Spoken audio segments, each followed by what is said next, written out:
Shoutout nga pala kay Fritz si Ruth Asoy bumili ng sapatos at maraming salamat sa iyo kaibigan. Isa sa mga bagong mukha at stars na ito ang makakatikim ng kampyonato, ang daming panibagong kasaysayan at ticket ng Knicks laban sa Pacers, nagtrending ang presyo kumpara sa Thunder laban sa Timberwolves. Ngunit bago ang lahat, kung gusto nyo ng pangmatagalang basketball shoes, New Curry 12, mabibili lamang sa halagang $2,599. I-click lamang ang link sa comment section. Nagpapatuloy ang panahon ng pagkakapantay-pantay sa NBA.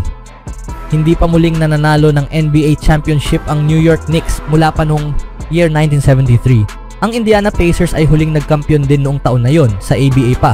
May isang titulo lang sa kasaysayan ang Oklahoma City Thunder franchise na nakuha pa noong year 1979, noong nasa Seattle pa ang team. At ang Minnesota Timberwolves ay hindi pa man lang nakakarating sa NBA Finals. Ano ang mga interesadong bagay sa Final Four ng NBA?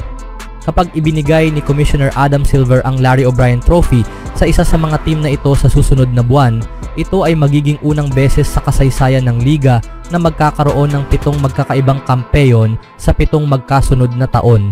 Wala pang nagba-back-to-back champion mula pa nung Golden State noong 2017 at 2018. Simula noon, ganito ang listahan ng mga kampeyon: Toronto Raptors year 2019, Los Angeles Lakers year 2020, Milwaukee year 2021, Golden State year 2022, Denver year 2023, at Boston this last season. Ito ang pinakamahabang sunod-sunod na panahon ng iba't ibang kampeyon sa kasaysayan ng NBA. Ang Major League Baseball, NHL at NFL ay nagkaroon din ng mas mahahabang ganitong mga yugto at hindi rin ganoon katagal na ang nakalipas. Pero para sa NBA, ito ay isang bagay na naiiba. Hinangad ng liga ang hindi inaasahang kinalabasan ng mga season, lalo na matapos ang 4 na magkasunod na finals matchups sa pagitan ng Cleveland at Golden State mula 2015 until 2018. At mula noon, naging lubhang hindi inaasahan ang mga pangyayari. Anuman ang matchup sa finals ngayong taon, makakakita ang NBA ng 11 conference champion na mga franchise sa loob ng 7 season. 8 pa ang kailangan naming mapanalunan para makamit ang tunay naming layunin, sabi ni Minnesota coach Chris Finch. 2 pang serye, nasa kalagitnaan pa lang kami.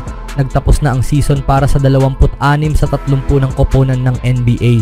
Pero ang tunay na kasiyahan ay ngayon pa lang nagsisimula. Magsisimula na ang conference finals sa Miyerkules. Ang Western Conference Finals, pang-6 na seed Minnesota kontra number 1 seed Oklahoma City, ay magsisimula sa araw ng Miyerkules sa Oklahoma. Ang Eastern Conference Finals, pang-4 na seed Indiana laban sa pang-3 seed New York, ay sisimulan sa araw ng Huwebes sa Manhattan. Natalo ang Wolves sa West Finals noong nakaraang taon. Natalo rin ang Pacers sa East Finals noong isang taon. Dapat malaki ang pangarap mo, sabi ni Pacers coach Rick Carlisle.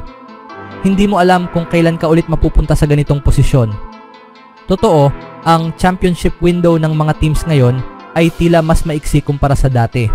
Ang Boston ay malaking paborito upang makamit ang ikalawang sunod na titulo, ngunit hindi man lang sila nakaabot sa round 2. Bahagi nito ay dahil hindi nila naprotektahan ang kanilang mga malaking lead, at bahagi rin ay dahil na-rupture ni Jason Tatum ang kanyang kanang Achilles tendon sa serye kontra Knicks.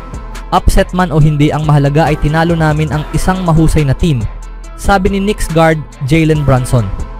Oo, nawala sa kanila ang isang malaking bahagi, pero mahusay pa rin silang team.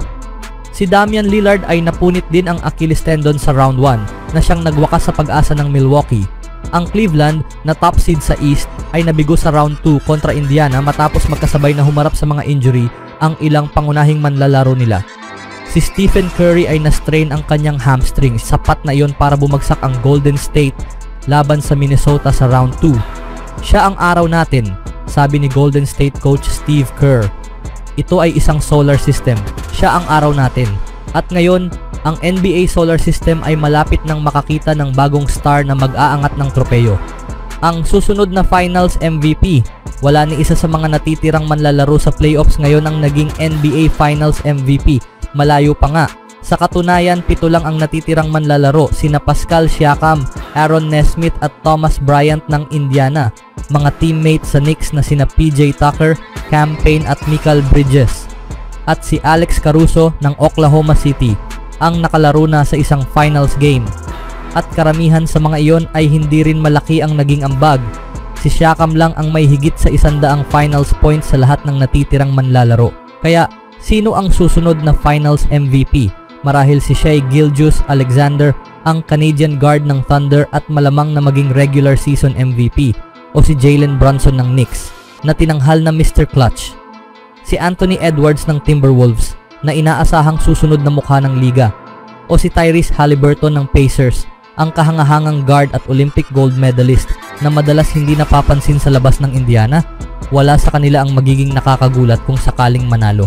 Hindi lang Western Conference Finals ang layunin namin, sabi ni Gilgeous-Alexander. Kailangang daanan mo yon para makarating ka sa tunay na dulo.